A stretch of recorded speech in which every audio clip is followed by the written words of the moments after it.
Hello, I'm John Eldridge, and welcome to the Ransomed Heart audio podcast. For more information on Ransomed Heart Ministries, our resources and events, please visit us online at www.ransomedheart.com. Friends, welcome back to the Ransomed Heart podcast. John and Stasi Eldridge here for the last time for now, offering you a third glimpse into some highlights from our Pearl collection. The Pearl collection are the best talks selected from our captivating retreats. And we say it's 10 years in the making because we've been doing these retreats for 10 years. And then we have selected what we have chosen to be the very best of the best of these talks and then combine them to make them available to you. Each one of these retreats is unique and beautiful and amazing. And today we're going to do an excerpt from Irreplaceable Role. And I just want to say that was so hard to pick, that so much so that some of the CDs hold 2 talks. We just couldn't narrow it down to one. But today is a portion from the last session on Your Irreplaceable Role. And again, guys, don't check out. This is something that will speak to your heart as well, men. So listen in on Stasi speaking about the irreplaceable role that God has for each of us here in this life, here on this planet. So what I'd like to do is just give you a few different pictures of what it looks like, because the way it plays out in our lives is so different and unique to each one of us. And remember, we don't want to look and compare our lives to someone else. We don't. We have our portion and our role, and there's nobody who is a better you than you. In World War II, some of the fiercest battles, the most vicious, took place in the Pacific, in the islands. And this is a story of what took place after the Japanese occupied the Philippines. They've won, they've conquered, and maybe you're familiar with the Death March of Bataan, when all of the POWs were marched to what became really death camps, POW camps, and it's something like 80% of the soldiers died on the way because it was so ruthless. Well, the ones that did get to the camp are in really terrible, terrible circumstances, and it's nearing the end of the war, and the edict has gone out to the commanders of the POW camps to never let them be rescued or taken alive. So the prisoners have begun to be exterminated, whole camps. So this is the setting, okay? There's an underground movement centered in Manila, supporting the POWs and sneaking in food, but more importantly, quinine that's keeping them alive. Now, the Japanese know there's an underground movement going on, but what they don't know is that the leader of the underground is a woman. It's an American woman named Margaret. She's a nurse working in the hospital. And Margaret loves the colonel.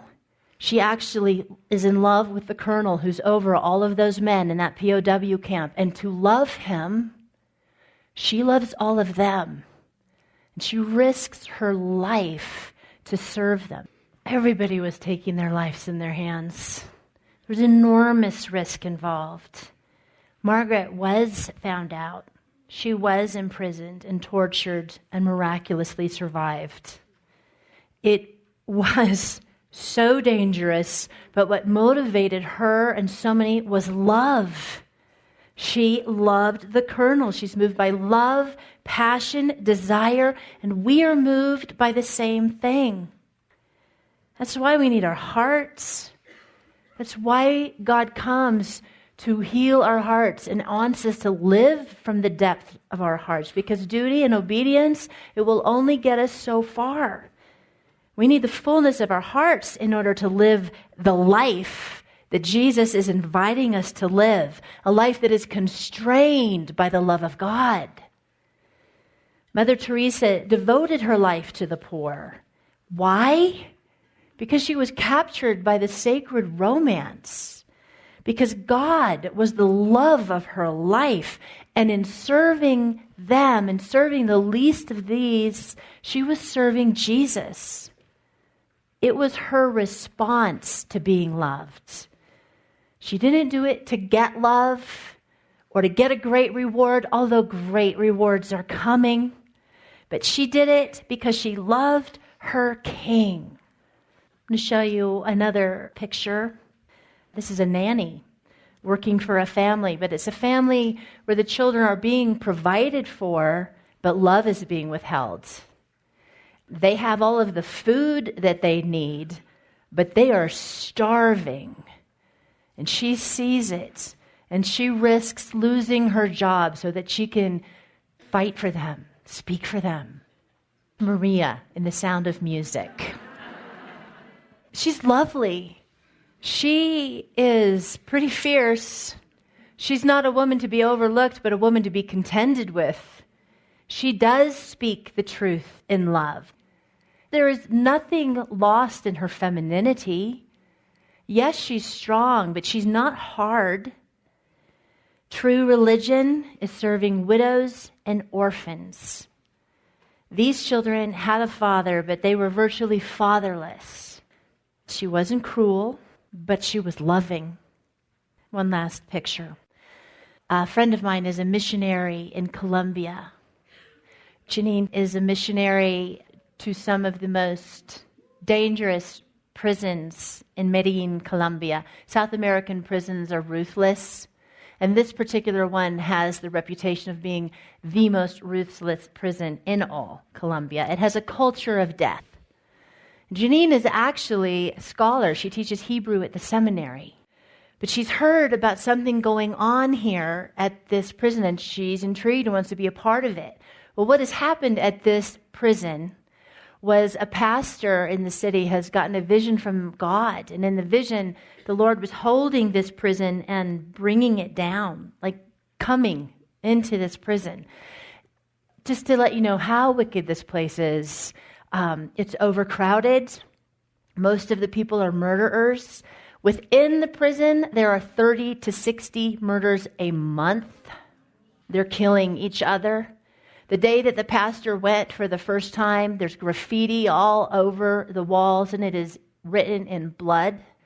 The men are playing soccer with a person's head. I said it the first night, safety isn't the absence of danger, but the presence of Jesus. It's our destiny to be transformed into the image of Christ. Those WWJD bracelets, what would Jesus do? Those were great. What is he doing? Not would he do, what is he doing? What does he want to do through you, through us? Well, we know that he would love. He would love when people are watching and when they're not. And they're watching way more often than we know it. Way more often. But all those choices that you make in secret, all those thousands of choices that you make to lay your life down and serve and love that nobody sees but God. He loves those. He loves those. He loves the secret places. He does. He does his best work there. And those choices, they deepen our soul. They transform us. You do have an irreplaceable role. You do. Ephesians 2:10 says, "For we are God's workmanship, created in Christ Jesus to do good works, which God prepared in advance for us to do." Oh yes, every single one of us, yes. And it is an immeasurable honor to serve. And it looks as varied as the women in this room. Now say it again. Do not compare yourself. Comparing ourselves only gets us into trouble. It gets us into such trouble, and it just spirals down. We want to fix our gaze on Jesus, not on other people, not on ourselves, not on our feet that are tripping us up, but on Jesus. We do what we can. We do what we can. And if you think you don't have one, if you think you don't have a life of impact, that's just because you don't see it quite clearly yet. That's okay. None of us see quite clearly yet. One day we will. Is anybody ever or currently teaching Sunday school? Teaching children? Do you know that 80% of Christians become Christians as children? The ministry to children is the least funded in the church and the most fruitful. They can become the least of these little ones, and they are precious to God. Anybody sponsor a child through Compassion or World Vision? Thank you. Thank you.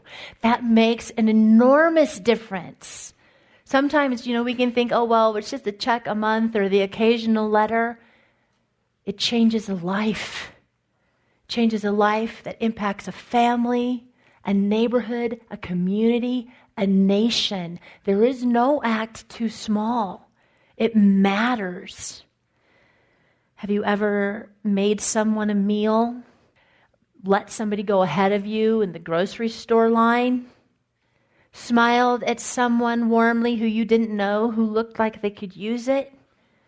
Have you ever offered a kind word of encouragement or said, yes, honey, I will read that book again? Have you ever said, well, where would you like to go? Or said, I will come, or send me? Hope you enjoyed listening to that. We sure are thrilled to be offering it to you. And if you would like more, again, the Pearl Collection is available as an MP3 download or at our website at ransomedheart.com. Yeah, you can get CDs or download version of the Pearl Collection, which is the best of our captivating retreats. And we've probably, by this point, intrigued you about the captivating retreats. And you can find out more on our events page on our website at ransomedheart.com. So this concludes 3 series of podcasts from the Pearl Collection. Thanks for listening in. You've been a part of the Ransomed Heart podcast with John and Stacey Eldridge. Hope you have a great day.